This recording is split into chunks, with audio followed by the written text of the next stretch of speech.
Class 10th Maharashtra board Marathi subject lesson number 6 चूड़ीवाला। इस lesson को लिखा है जयश्री रुईकर ने। ये लेखिका हैं और इस लेसन को इन्होंने लिखा है। देखते हैं इस लेसन में उन्होंने क्या लिखा है। तो प्रस्तुत पाठात कुष्ठरोग्यांची वसाहत निर्माण करणारे डॉक्टर शिवाजीराव उर्फ दाजीसाहेब पटवर्धन यांच्या अमरावती येथील तपोवनामध्ये संक्रांत आणि ज्येष्ठ पौर्णिमेला कुष्ठरोगी स्त्रिया आणि मुलींना बांगड्या भरणाऱ्या अब्दुलच्या संवेदनशील वृत्तीचे वर्णन केले आहे। या पाठात समाज ऋण या मूल्याबरोबरच माणुसकीचे दर्शनही लेखिकेने घडवले आहे। इस लेसन में हम क्या देखने वाले हैं, क्या देखेंगे और क्या जानने वाले हैं। तो इस लेसन में जो कुष्ठ रोग होते हैं, ऐसे कुष्ठ रोगियों को यहाँ पे ऐसे कुष्ठ रोगी जो कुछ लेडीज़ थीं वो उस गांव में थी और ऐसे लेडीज़ को जिनको लोग टच नहीं करते, ऐसे लोगों के बीच में जाके जो कि एक अब्दुल नाम का इंसान रहता है, बंदा है अब्दुल नाम का, जो कि हर संक्रांत और ज्येष्ठ पूर्णिमा को जाता है और वहाँ पे अब्दुल क्या करता है, अपनी जो ये अब्दुल चूड़ी वाला रहता है, तो अब्दुल अपनी चूड़ियाँ लेके जाता है और उन औरतों को देता है और उसकी चूड़ियों का इंतज़ार वो औरतें हर संक्रांत और ज्येष्ठ पूर्णिमा को करती हैं। तो ये कुछ वही झलक है जो मैं आपके सामने प्रस्तुत करने वाली हूँ। तो आई होप कि ऑल स्टूडेंट्स को ये लेसन बहुत ही पसंद आएगा कि किस तरीके से अब्दुल अपना वर्क करता है, एक समाज का कार्य करता है, सामाजिक वर्क करता है, सोशल वर्क करता है। ओके, तो देखते हैं हमारा लेसन। अब्बा जान आज मत जाओ ना तपोवन को। अब्दुल का बेटा यहाँ पे बोल रहा है, अब्बा जान आज आप मत जाओ ना तपोवन को। क्यों बेटे? जाने दे अनवर। बेटे का नाम अनवर होता है। काही बोलून फायदा आहे का? कुछ बोल के मतलब नाही। आजचा दिवस म्हणजे तर त्यांच्यासाठी पर्वणीच। एवढं काय आहे त्या तपोवनात कोण जाने? ऐसा क्या है उस तपोवन में, कौन जाने। अब्बा जान क्यों वहाँ पे जाते हैं? अब्दुलची बायको शन्नू नाराजीच्या सुरात आपल्या मुलाची समजूत काढत म्हणाली, मी लवकर येईन बेटा। आपल्या वडिलांचे हे बोलणे ऐकून अनवर खेळायला निघून गेला। अब्दुल की जो वाइफ रहती है वो भी अब्दुल जब बोलता है कि मेरा जाना बहुत ज़रूरी है, मैं जाऊंगा उस तपोवन में, अब्दुल का जो बच्चा है अनवर वो बोलता है कि अब्बा जान आप मत जाइए। फिर उसकी जो अब्दुल की वाइफ है वो भी उससे थोड़ा नाराज़ रहती है। वाइफ का नाम शन्नू होता है और यहाँ पे अब्दुल बोलता है कि बेटा मैं जल्दी ही आ जाऊँगा। तो अपने पिता की ऐसी आवाज़ सुन के तो अब्दुल बोलता है, खेलने चला जाता है, खुश हो जाता है और खेलने चला जाता है। आज संक्रांत, आज क्या है? आज संक्रांत है और कि हमने पहले भी डिस्कस किया कि संक्रांत और पूर्णिमा अब्दुल के लिए बहुत ही खास होता है। अब्दुल इस दिन कहीं तो जाता है। कहाँ जाता है वो? त्यात मंगलवार, और उस दिन आज संक्रांत है, ऊपर से मंगलवार भी है। कितीतरी बायका बांगड्या भरायला आणि देवीच्या दर्शनाला येतील। बहुत सारी औरतें हैं जो चूड़ी पहनने और देवी के दर्शनों को आएंगी आणि आपलं दुकान बंद। उसकी वाइफ बोल रही है अब्दुल की कि अब हमारा दुकान क्या होगा? बंद रहेगा। रघु भैयाचा धंदा तेजीत चालणार। जो रघु भैया उनके बाजू वाले, उनका धंदा बहुत ही स्पीड में चल रहा है आणि उद्या लगेच नवीन वस्तू येईल रघु भैयाच्या घरात आणि तुम्ही जाऊन बसा त्या तपोवनात। वो शन्नू चुप बैठ अभी। अब्दुल को ये सब शन्नू सुना रही है, उसकी जो वाइफ है वो सुना रही है कि बाजू वाले भैया जो हैं रघु भैया, उनकी दुकान तो बहुत अच्छे से चलेगी और आज संक्रांत है और आज ही मंगलवार है और आज के दिन बहुत सारी औरतें हैं जो आएंगी, दुकान के इधर से ही निकलेंगी, जो बांगड़ी और देवी के दर्शनों को आएंगी, लेकिन दुकान तो हमारी बंद रहेगी। रघु भैया के घर में कल बहुत अच्छे अच्छे गिफ्ट आएंगे, रघु भैया अर्निंग करेंगे, लेकिन हमारे घर में तो कुछ अर्निंग नहीं होगी। आप जाइए और वहाँ पे तपोवन में बैठे रहिएगा। तो शन्नू ऐसा बोल के गुस्से में और चुप हो जाती है। एका हातात बांगड्याची पेटी, एक हाथ में चूड़ियों का पेटी था आणि एका हातात पिशवी घेऊन अब्दुलने पायात चपला सरकावल्या. एक हाथ में उसने चूड़ियों वाली पेटी ली और एक हाथ में थैली ली उसने, और अपने पैरों में चप्पल पहनी, चुपचाप निकलने लगा. हे बघा, और वो बोला, हे बघा, रस्त्यानं कोणी भेटलं तर सांगू नका तपोवनात जातो म्हणून. धंद्यावर परिणाम होतो त्याचा, समझलं. तो अब्दुल की जैसे ही वो चप्पल पहन के जाने लगता है तो अब्दुल की वाइफ बोलती है कि सुनो, यहाँ पे आप जा रहे हो तपोवन, ठीक है, लेकिन आप किसी को बोलना मत कि मैं तपोवन जा रहा हूँ, क्योंकि अगर आपने कहा कि आप तपोवन में जा रहे हैं तो हो सकता है हमारे धंधे में, जो हमारा दुकान चल रहा है, हमारे धंधे में कहीं कोई इफेक्ट ना आए, तो इसलिए प्लीज़ किसी को मत बोलना, समझा. अब्दुलने एक बार तिच्याकडे बघितले. एक बार अब्दुलने अपनी वाईफ की ओर देखा. तिच्या डोळ्यातला क्रोध त्याच्या परिचयाचा होता. और वाइफ को देखा तो वाइफ तो पूरी गुस्से में ही थी, उसकी आंखों से गुस्सा झलक रहा था. पण तिच्याकडे बघून आज त्याला तिचा राग आला नाही, तर क्यों आली. पर उस दिन देख के अब्दुल को अपनी वाइफ के ऊपर गुस्सा नहीं आया, एक दया आई. अब्दुल निकल पड़ता है. अब्दुल बस स्टॉपवर आला. अब्दुल बस स्टॉप पे आता है. अनेक ठिकाणी उसवलेल्या स्वेटरमधून थंडी चांगलीच जाणवत होती, और उस टाइम पे ठंडी का टाइम भी था, तो अब्दुल स्वेटर पहना था. बस आई, बस आली, बस आ गई. बांगड्याची पेटी आणि पिशवी सांभाळत अब्दुल बसमध्ये चढ़ला. अब्दुल ने फटाफट पेटी लिया चूड़ी का, और थैली लेते हुए वो फटाफट बस में चढ़ता है, क्योंकि वो बस का वेट कर रहा था. बस आ गई बस स्टॉप में. अगदी खिडकीजवळ बसला. खिडकी के पास बैठ गया वो. पेटी अलगद उचलून त्याने आपल्या मांडीवर ठेवली. पेटी को अपने गोद में रख लिया और बैठ गया. गर्दीत कुणाचा धक्का लागना नहीं. पेटी को उसने अपने गोद में इसलिए रखा क्योंकि बस में गर्दी रहती है, तो गलती से धक्का लगेगा तो चूड़ी गिर जाएगी ना, टूट जाएंगे, इसलिए उसने अपने गोद में रख लिया, मांडीवर ठेवली. लाल, हिरव्या, निळ्या, रंगीबेरंगी बांगड्याकडे मोठ्या कौतुकाने त्याने बघितले. उसने रेड कलर की, ग्रीन कलर की, नीली कलर की, है ना, ब्लू कलर की, और रंग बिरंगी चूड़ियाँ, उस चूड़ियों को बहुत ही प्यार से, कौतुक से देख रहा था. बस सुरू होताच थंडगार वाऱ्याचा झोत अधिकच त्रासदायक वाटू लागला.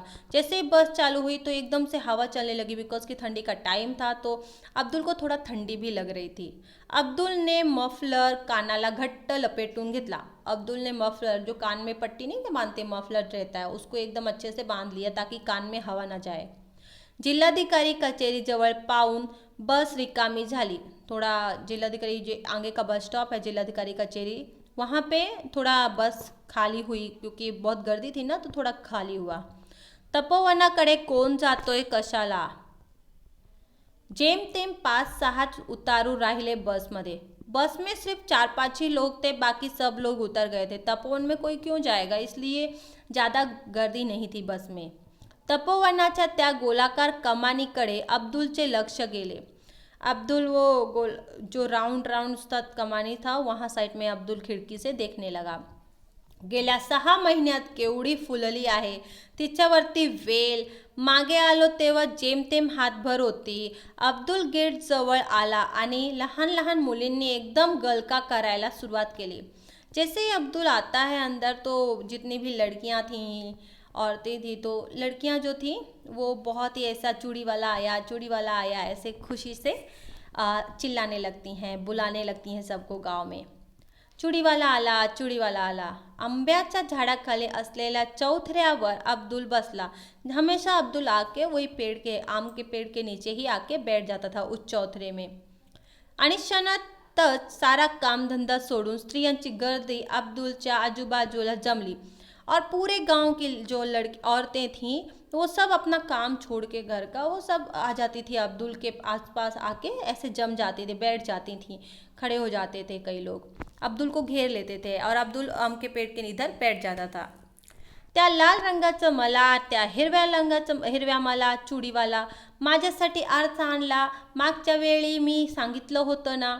अब यहाँ पे क्या होता है कि औरतें आती हैं और फिर एक औरत बोलती है कि मेरा लाल कलर का मुझे चूड़ी चाहिए, एक बोलती है कि मुझे हरी कलर का चाहिए, फिर एक बोलती है कि मैंने तुम्हें आईना लाने को बोला था, लाए हो क्या? मराठी में आईना को आरसा बोलते हैं। मागच्या वेळी पहले मैंने आपको उस बार मैंने कहा था कि लाने के लिए, ऐसे सब लोग अब्दुल से बोलने लगे।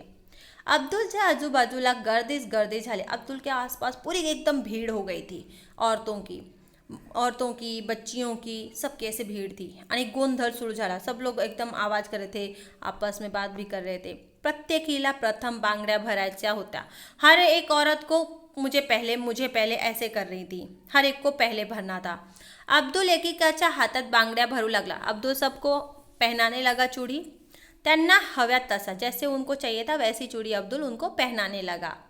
त्यांच्या उनकी मनपसंद की चूड़ी उनको पहनाने लगा। त्यांना बांगड्या भरणं म्हणजे एक दिव्यच। उनको जब वो चूड़ी पहनती थी तो उनको बहुत ही अलग ही लग रहा था। वो बहुत खुश थी, उनको बहुत अच्छी खुशी मिल रही थी। पण अब्दुलला ती कला साधली होती। बांगड्या भरल्यानंतरच त्याच्या चेहऱ्यावरचा आनंद अब्दुलला लाख मोलाचे वाटे। जब चूड़ी पहना देता अब्दुल उन औरतों को, तो औरतों के चेहरे में जो खुशी थी, अब्दुल उस खुशी को देख के संतुष्ट हो जाता था। 2-3 तास बांगड्या भरण्याचा कार्यक्रम सुरू होता। 2-3 घंटे वो अब्दुल चूड़ी उनको पहनाता ही रहता था। साऱ्या तपोवनातील तो एक आनंदाचा आणि चैतन्याचा दिवस। पूरे तपोवन में तपोवन ये एक विलेज है, तो उसमें ये एक बहुत ही खुशी और चैतन्य का दिवस माना जाता था उस गांव के लोगों, औरतों के लिए और वहाँ के लोगों के लिए, क्योंकि अब्दुल वहाँ जाता था और उनको चूड़ी उनके मनपसंद की पहनाता था, और जब वो पहनती थी तो वो जो खुशी थी वो पूरा गांव में फैलता था। आवाज, गडबड, गोंधळ, चेहऱ्यावरचा आनंद, हे सारे वातावरण निर्माण करणारा चुडीवाला अब्दुल म्हणजे तपोवनातील स्त्रियांना, मुलींना अगदी देवदूतासारखा वाटे। जैसे ही अब्दुल के लिए ये जो औरतें थीं, औरतों के लिए ये अब्दुल एक देवदूत जैसा था, कि उनके लिए शायद भगवान ने ऐसा भेजा, एक देवदूत जैसे अब्दुल था। वर्षातून 2दा संक्रांतीला, ज्येष्ठ आणि पौर्णिमेला तपोवनातील स्त्रिया चुडीवाल्याची आतुरतेने वाट पाहत आणि अब्दुललाही तो आनंद बघून विलक्षण समाधान लाभे। हर संक्रांति और ज्येष्ठ पूर्णिमा को तपोवन की जितनी भी औरतें थीं, जितनी भी स्त्रियां थीं, वो सब इस चूड़ी वाले की इंतज़ार करती थी कि ये चूड़ी वाला आएगा, चूड़ियाँ देगा, है ना। तो सब इसका वेट करती थी, राह देखती थी। और वो जो आनंद था वो तपोवन के लोगों को भी और अब्दुल को भी बहुत अच्छा लगता था। वो जो खुशी थी, असेच काही दिवस गेले, ऐसे ही कुछ दिन निकलते गए। एके दिवशी रघु भैया आला। एक दिन रघु भैया आता है, त्याला हाती पोस्टमन ने दिलेले पत्र होते। रघु भैया के हाथ में एक पोस्टमैन की चिट्ठी दी। अब्दुल मियाँ तपोवन से चिट्ठी आई है आपको। तो पोस्टमैन आता है अब्दुल के घर में और अब्दुल को बोलता है कि अब्दुल मियाँ आपको चिट्ठी आई है। कहाँ से? तो बोले तपोवन से। दिखाओ दिखाओ।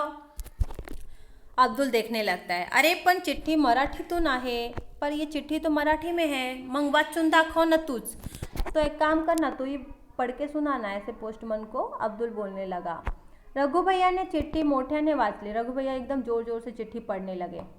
चिट्ठीतला मजकूर ऐकून अब्दुल आणि शन्नू यांना खूपच आनंद आया। चिट्ठी में जो भी लिखा था उससे अब्दुल और उसकी वाइफ को बहुत अच्छा लगा।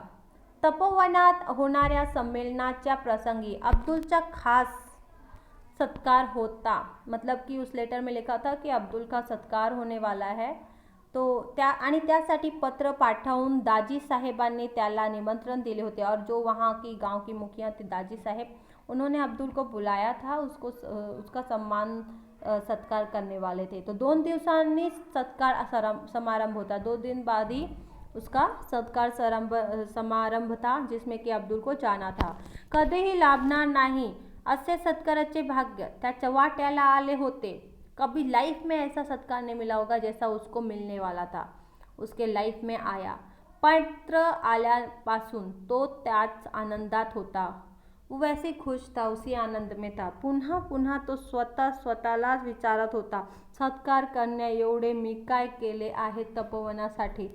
इतना गौरव वाला, मतलब मैंने उस तपोवन के लिए मैंने एक्चुअली में किया क्या है जो मुझे वो लोग इतना सम्मान देने वाले हैं, मुझे मंच पे बुलाने वाले हैं, मैंने ऐसा क्या कर दिया है उनके लिए। अब्दुल तपोवनात आला, अब्दुल तपोवन में आया तेव्हा कार्यक्रम सुरू झाला होता और उस टाइम पे कार्यक्रम सुरू हो गया था।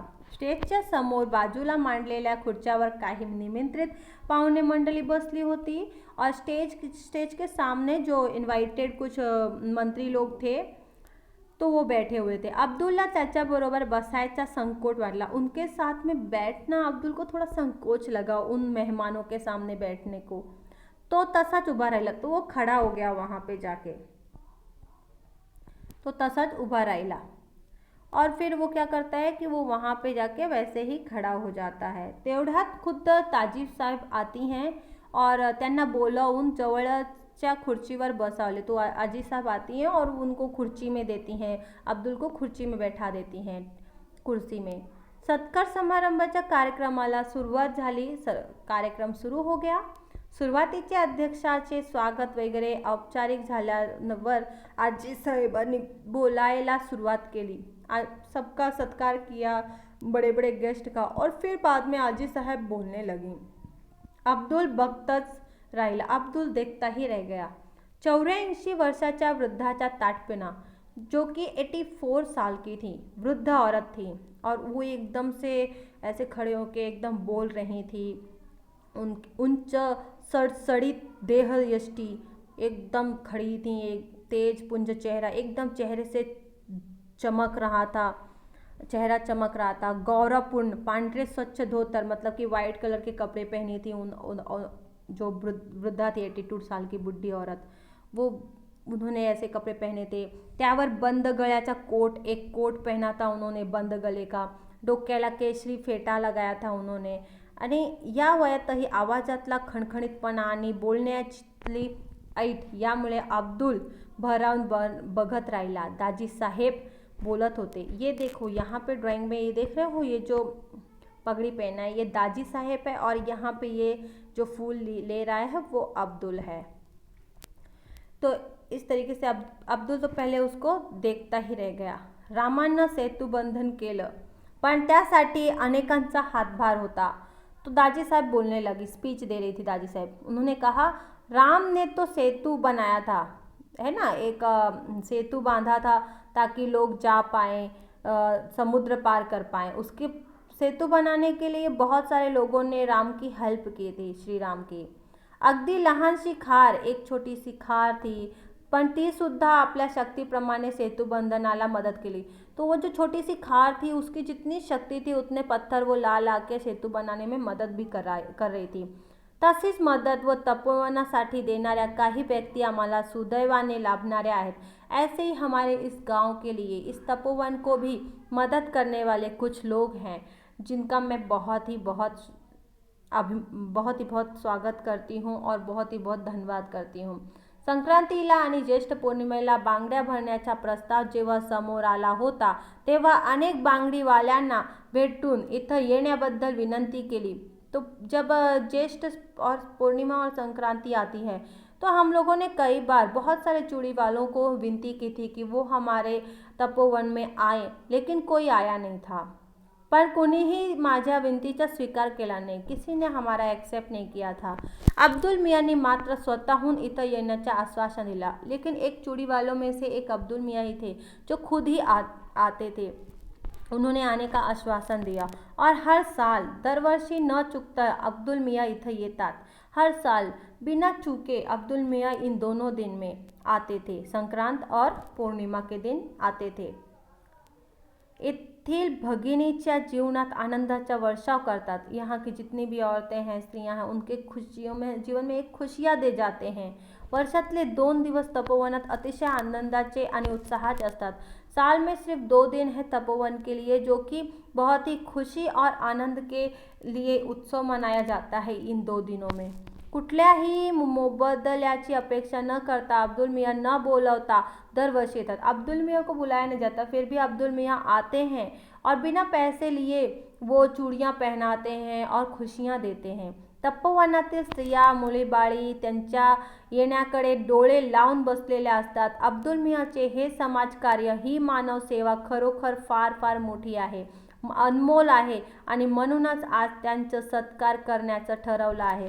अब्दुल मियाँ जो इतना अच्छा सोशल वर्क कर रहे हैं, तो इसीलिए हम सब लोग अपने दिल से उनका सत्कार करना चाहते हैं, तो इसलिए हम यहाँ पे उनको बुलाए हैं. तेव्हा या सत्काराचा स्वीकार अब्दुल मियांनी इथं येऊन करावा, इसलिए अब्दुल मियाँ यहाँ आए और इस सत्कार का आरंभ करें. देख रहे हैं आप यहाँ पे फोटो में, ये हैं अब्दुल मियाँ और ये हैं जो कि दाजी साहेब हैं. अब्दुल स्टेज में आता है. अब्दुल स्टेजवर चढला. दाजी साहेबांनी फुलांचा गुच्छ आणि तपोवनातील लोकांनी तयार केलेली सुंदर फुलदाणी त्याला दिली, उसको दिया. ताळ्यांचा कडकडाट होता. बहुत पूरे स्टेज में हर कोई ताली बजा रहा था. अब्दुल अतिशय भरून गेला. अब्दुल अंदर से बहुत खुश था. त्याने चटकन दाजी साहेबांच्या पायांना स्पर्श किया. वो जल्दी से दाजी साहेब के पैर को टच करता है, आशीर्वाद लेता है. बराच उशीर झाला. अमरावतीहून आलेली निमंत्रित मंडळी मोटारीतून जाणार होती. दाजी साहेबांनी अब्दुलला त्यात बसवले. मोटार धावत होती. अब्दुल विचार करत होता, आज सन्नूला आणायला हवे होते.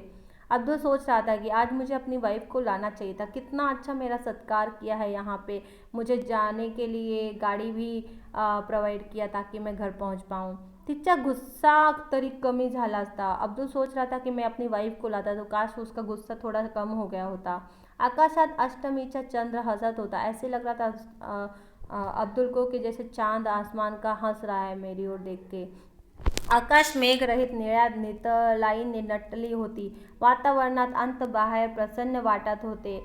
आंबादेवीच्या चौकात मोटार थांबली. अब्दुल खाली उतरला, घरी आला. अब्दुल येता सन्नू उठली. जैसे अब्दुल आया उसकी वाइफ उठती है. थाळीत चपाती आणि वांग्याची भाजी घेऊन 3 थाळी अब्दुल समोर ठेवली. अब्दुल एखाद्या अपराध्यासारखा मान खाली घालून जेवू लागला. तो जैसे उसने वाइफ उठती है, रात को आता है ना अब्दुल घर पे, तो फिर वाइफ उसको खाना देती है, तो अब्दुल ऐसे बन गया जैसे कि वो उसने कोई अपराध किया हो. वो चुपचाप बैठ के खाने लगा. तू नहीं खाएगी?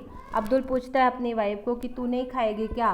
तो वो बोलती है नहीं जी, नहीं चाहता खाने को, जी नहीं कर रहा है, मन नहीं कर रहा है खाने को. अनवर जेवला? अनवर ने खाया खाना?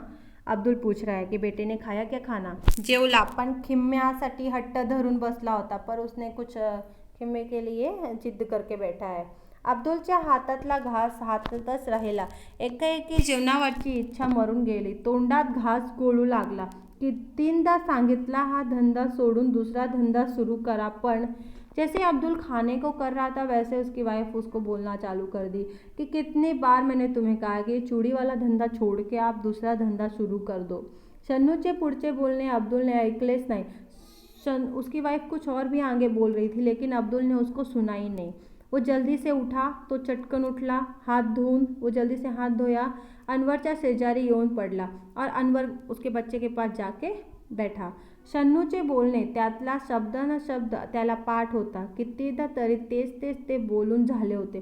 शन्नू ने उसको 10 बार बोला रहेगा, इसलिए उसको शन्नू क्या बोलने वाली है उसको पहले से लर्न हो गया था. नवीन धंदा, भांडवल नको, कुठून आणणार, तो थोडासा जोराने पण शन्नूला ऐकायला जाईल अशा आवाजात बोलला. पण भांडवलापेक्षाही त्याला अब्बाजानपासून चालत आलेला हा बांगड्यांचा धंदा सोडवत नव्हता. नवरात्र संपले. अब नवरात्रि ख़त्म हो चुकी थी. त्यात धंदा चांगला झाला. नवरात्रि में धंदा थोड़ा अच्छा हो गया. लोग आता दिवाळीच्या तयारीला लागले. लोग दिवाली की तैयारी में लग गए. रघु भैया ने दुकानाला रंग देण्याचे काम काढले. जो बाजू वाला दुकान वाला है वो दुकान पे कलर दे रहा था. अब्दुल दुकानावर आला. अब्दुल दुकान पे आया. त्याचा चेहरा उदास होता. अब्दुल का चेहरा बहुत ही उदास था. रघु भैया ने त्याला आवाज़ दिला. रघु भैया उसको आवाज़ देता है, क्यों आज दुकान नहीं खोलता? आज दुकान नहीं खोलता? नहीं रघु भैया, अब्दुल बोला. हे तपोवन आता दाजी साहेबांच्या हाती राहिलं नाही हे कळलं तेव्हापासून मन नाही लागत धंदा करायला. आता तपोवनाचं काय होईल रे रघु भैया? केवढी मोठी वसाहत, किती रोगी, आता त्यांची कशी काळजी घेतली जाए रे? मतलब कि अब्दुल यहाँ पे थोड़ा टेंशन में था क्योंकि दाजी साहब तो अब नहीं रहीं. उनका शायद डेथ हो गया। दाजी साहब का तो और वहाँ जितना भी रोगी थे जो कुष्ठ रोगी थे उन सब का ध्यान रखने वाली सिर्फ अज्जी साहेब ही थी जो सभी का ध्यान रख रही थी। अब उनका क्या होगा उनके बिना, तो इसलिए थोडा अब्दुल टेन्शन में था। आयुष्याचा मोल देऊन तन मन धनानं फुलवलेली ती कर्मभूमी सोडण्याच्या कल्पनेने दाजी साहेबांना काय वाटलं असेल बरं। अब्दुल विलक्षण हळवला झाला। मतलब अब्दुल एकदम टेंशन में था, उदास था कि अब उस गांव का क्या होगा। देवाटल्या पहारेकऱ्याने 2चे टोळे दिले। शन्नू घोरात होती। अनवर गाढ झोपला। अनवर गहरी नींद में सोया था।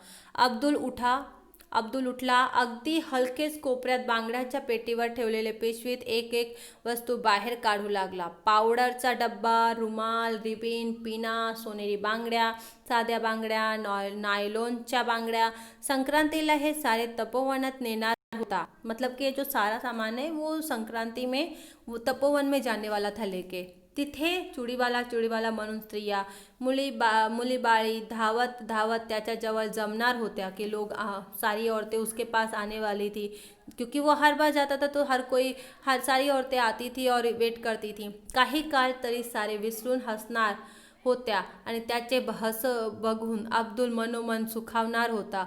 पण आता सारे संपले होते। स्वतःसाठी सारेच जगतात, पण दुसऱ्यांसाठी जगण्यातला आनंद, त्या आनंदाचे सुख वर्षातून फक्त 2दाच अब्दुल अनुभवायचं। पण आता तेही मिळणार नव्हते। एखाद्या वस्त्राचा एकाकी रंग उडून जावा तशी त्याची जीवनाच्या एकाएकी उडून गेली। त्या साऱ्या वस्तूंकडे बघता बघता अब्दुलचे डोळे पाण्याने काठोकाठ भरून आले। त्या तपोवनाचा परिसर विरघळत होता। हळूहळू रात्र उतरणीला लागली होती। तो बाद में क्या हुआ कि अब्दुल सारा सामान लेके बैठा था कि मैं जाऊंगा और उनको दूंगा, क्योंकि वो दादी साहब जो थी उस विलेज की उनका डेथ हो गया था और अब वो गांव में उनका क्या होगा जो कुष्ठ रोगी है। तो अब्दुल थोड़ा उदास भी था कि उनका, तो अब्दुल ने सोचा कि वहाँ के लोग दुखी होंगे तो मैं ये संक्रांत में जाऊंगा तो ये सब सामान लेके जाऊंगा तो वहाँ के लोग खुश हो जाएंगे, वहाँ की औरतें खुश हो जाएंगी, तो उनको कुछ पल तो सुख का मिलेगा। अब्दुल अपने जीवन में दूसरों के लिए जीता था। अब्दुल दूसरों के लिए सिर्फ साल में 2 ही बार जी पाता था, क्योंकि उस टाइम पे वो खुद का सेल्फ बेनिफिट नहीं देख रहा था, वो हमेशा दूसरों का बेनिफिट देखता था, तो सोशल वर्क करता था। तो ये जो पल था अब्दुल के लिए आखिरी था, क्योंकि अब अब्दुल वहाँ गया ही नहीं, क्योंकि अब्दुल का भी एंड हो जाता है। तो that is a movie. I hope कि आपको ये पिक्चर पसंद आई रहेगी। एक स्टोरी पिक्चर जैसी ही थी। और यहाँ पे क्वेश्चन आंसर है। अगर आपको इस क्वेश्चन के आंसर चाहिए तो आप हमें कमेंट ज़रूर करिएगा, हम आपको ज़रूर प्रोवाइड करेंगे। और आपको वीडियो अगर पसंद आए तो अपने दोस्तों में भी शेयर करिएगा।